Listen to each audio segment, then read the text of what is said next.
president of JouleX. I thank NYETM for inviting us this evening. Andy Ryan, our New York technical director, is going to be driving the demo. And before we jump into the demo, I just want to give you a brief survey of what we do. JouleX, our company name, J-O-U-L-E, which is the International Unit of Energy with an X on it, is all about managing energy at a very, very massive scale. So we are pioneering an entirely new way to manage energy consumption intelligently by using the scale, the reach, and the power of the IP network to automatically monitor, analyze, and control anything that can be IP attached from an energy perspective. So our application is a web services network-based application. So you might say we're a software company. We don't make any hardware. But what we do, we all came from the information security world and spent many, many years in that world.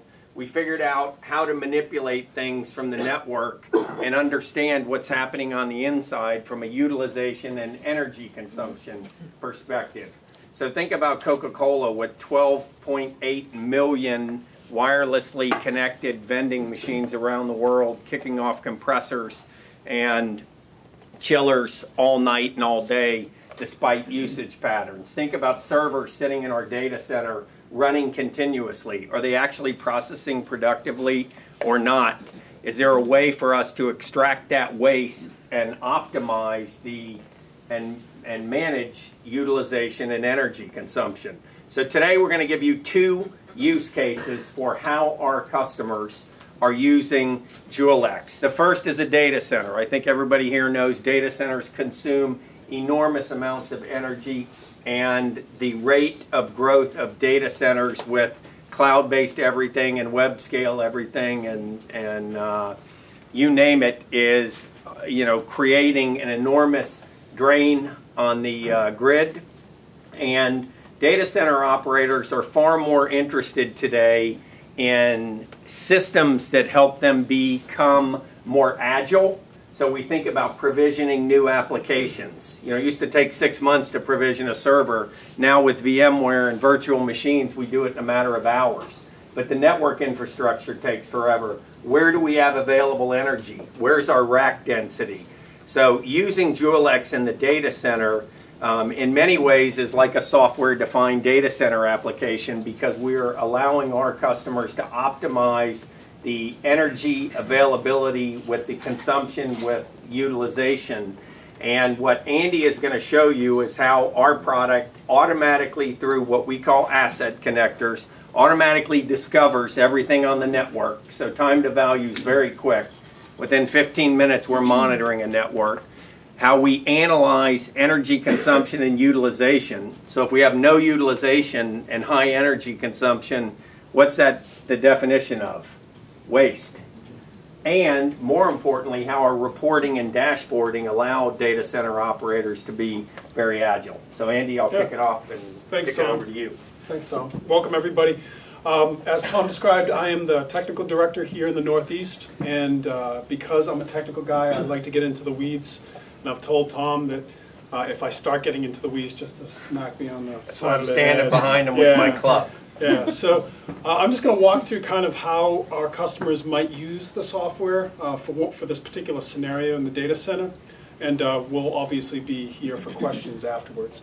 And so I'm going to start with our asset connectors that Tom was talking about, and think of the asset connector as a way to bring in the devices that are connected through the network that are drawing energy and power, consuming that energy. Just use the mic, it's a little hard. Yeah, is it hard? I apologize. Hello? What? Can you guys hear me now? Okay, sorry about that. So the asset connectors, again, it's generally a way to bring in that device information that already exists in the enterprise very, very quickly. And it makes our software very, very easy to deploy in pilots and in production, because we're utilizing already existing information. So in the data center, we typically will see data stores that contain virtual machine information from VMware's vCenter and things like Active Directory. And so we can connect directly to those asset databases, if you will, and pull that information in very, very quickly and begin then pulling that for energy consumption. And so what I wanted to show you here is I've got a couple of asset connectors that I've configured specifically around VMware, because that's very data center focused.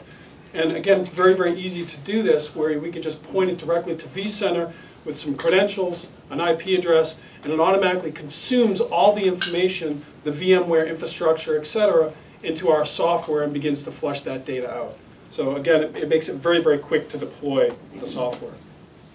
Once we've begun to collect that asset information, that discovery, we can then begin to look at what the environment is doing from an energy consumption perspective, begin to profile the environment, begin to baseline the environment.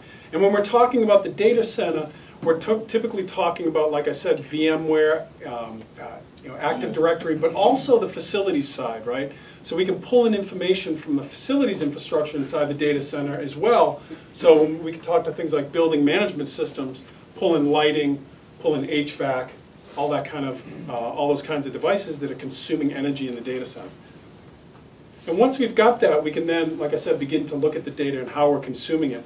So I wanted to show you our dashboard, which is the JouleX real-time dashboard that's essentially there to display the data that we're collecting across those devices in a bunch of different ways. And it's really up to you as the end user and the consumer of that information to configure these widgets that we call on the screen to display the data that you want to display. And this is as part of that rollout. We typically will configure these and allow you to baseline, use this data to baseline the organization, like I said. And so you see up here, for instance, I have widgets around energy consumption, how I'm consuming that, where the consumption is by device type. There's a whole bunch of different ways to represent that data. And it's all part, again, of collecting data over a 3 to 4 week time period where we can begin to baseline it and then begin to figure out where we can achieve some energy efficiencies.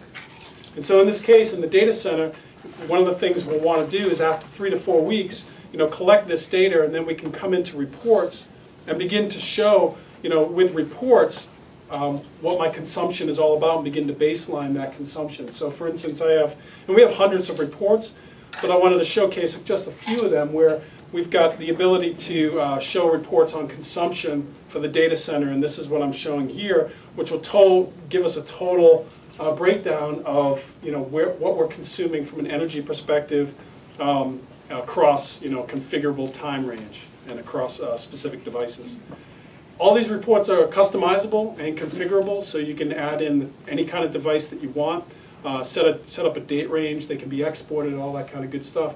But the point of this is, again, we're using this data to then drive efficiencies and figure out what we're going to set as policies, which I'm going to show you in just a second. One of the things that I can't show, unfortunately, was we have a 4.0 release that's coming out very soon. And unfortunately, it's sitting behind our VPN, and I couldn't get the VPN access, unfortunately. But I did want to showcase some of the screenshots because there's some interesting things that we're doing specifically around the data center here that allows us to not only see what we're consuming from an energy perspective, but overlay that onto things like floor plans. And so you're going to have the ability to look at a floor plan, for instance, and say, okay, I know this rack is consuming this amount of energy, and let's take a look at the rack density. Let's take a look at what it's doing from a temperature perspective. All those kinds of data points you're going to be able to overlay now all around energy consumption. And again, it's just another point to allow you to make those decisions when it comes to energy efficiency. The next thing I wanted to show you was, I have a screenshot of it, I don't have the actual demo up, but is the baselining, because that's another important aspect of the software, is once we've collected all this data, we then need to baseline that data to figure out how much you're consuming for energy, how much it's costing you, etc. And then we can then begin to use that as our baseline as we drive towards policies and energy efficiency. So let me hop back over to our software here, because that brings me to the policy engine, which is really the most important part of this. And in the policy engine, it's a very, very effective, very granular, fine-tuned policy engine that allows us to now provide automated controls around the devices when it comes to energy consumption. And so with the data center, typically what we find is a data center manager will come up to us and say, well, I'm not going to shut things down in my data center. The data center is all about uptime and availability, right? But you'd be surprised how much discussion we're having with our customers now, who are folks that have taken data centers and already driven efficiencies with them by putting in high efficiency crack units and putting in high efficiency lighting and servers and all these kinds of things. And they're still looking for ways to save money, still looking for ways to conserve energy, etc. And so what with the policy engine, what we can do specifically in the data centers, we can do some really interesting things around taking those servers that are consuming a lot of energy in the data center and doing things like CPU throttling, doing things like power capping on those servers. And you'd be surprised how much energy we can actually save by implementing those policies. And they're all based upon any set of conditions that we want in order to do that. Now, the next thing I wanted to talk about, because I'm running out of time, unfortunately, is it's not just the data center that we're talking about. We're talking about the entire enterprise. And so data center was our scenario, but there's also the distributed office. And typically, what we find is when we talk to a customer, it's either one, we typically start with one, either it's the data center or it's the distributed office.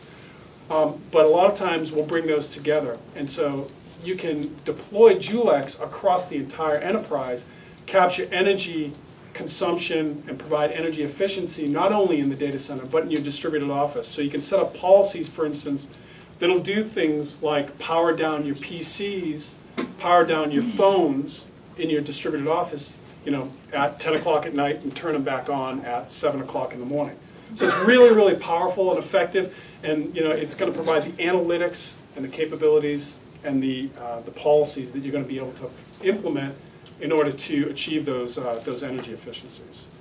And that is really, thank you. because I'm running out of time, so I understand that. I'm dying to like say more about it. So just a quick recap. You literally got a web services-based control system that monitors the actual energy consumption of lighting, PCs, servers, routers, switches.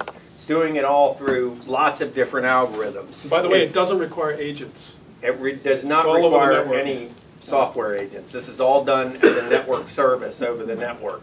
It analyzes that. It recommends to you where you can save energy without impacting productivity.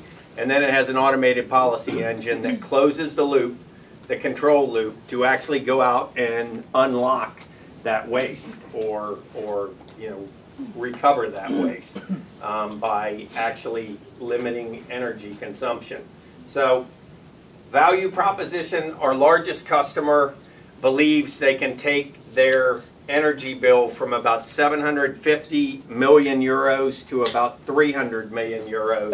That's the energy bill that's powering their IT infrastructure. So 450 million euros using automated, JouleX automated throughout their system. Many of our customers are pushing us out to their supply chain. A large soft drink manufacturer in Atlanta started in their data center, moved then to their distributed offices, their knowledge workers, their PCs, their access switches. Now we're pushing out to every single vending machine that they have, which are all IP and 3G connected, because that's all part of their carbon footprint, and they're very serious about not only sustainability, but profitability. And wasting energy runs counter to profitability. So just questions or comments? Yes, sir. Do you charge a commission on their savings? Our pricing model is an annual subscription model. Most of our customers will see a payback within the first 2 months, and the next 10 months are theirs to put in their pocket. So that's typically about, and it's a pricing model, but that's the way it's been built. Yes? If you're doing, how long does it take to do a setup like that? It sounds awfully complicated. It sounds awesome to be putting vending machine connectivity and doing energy savings, but that sounds awfully honestly, it takes about an hour for the system to get set up and monitoring, meaning just seeing those devices and starting to collect energy information. We will typically ask our customer to run 90 days of just collecting data, no control. Our system has, you know, an intelligent analytic engine which makes recommendations for policies, or you can set your own policies. You can come up with your own. The setting policies is automated control over a network, and there's governance, risk management. There are a lot of people involved with that. Turning off PCs at, you know, midnight in the in the Atlanta office is not a very difficult decision for most of these companies to make, but performance throttling a server in a data center requires a little more testing.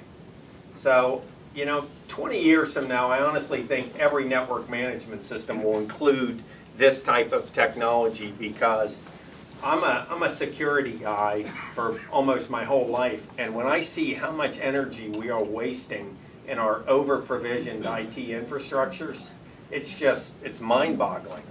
And the issue is we've never had an automated system that would operate at scale to recapture that, because everyone's IT infrastructure is over-provisioned.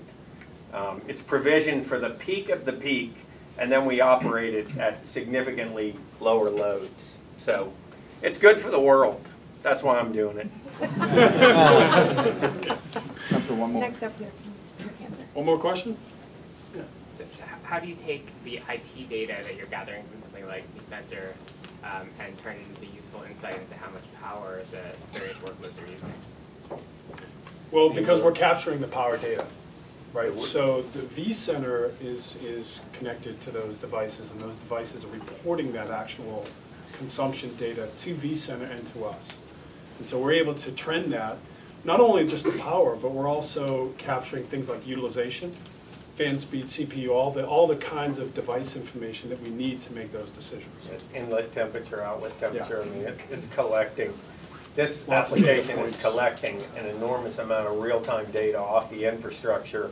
We're tuning it right now to energy, but a number of our customers are actually using this to push, you know, Python scripts out to do software-defined networking in their labs. So it's a pretty flexible platform, but the ability to collect real-time energy data is, you know, what it's been built and tuned for. Thank you. Thank you, Jonathan.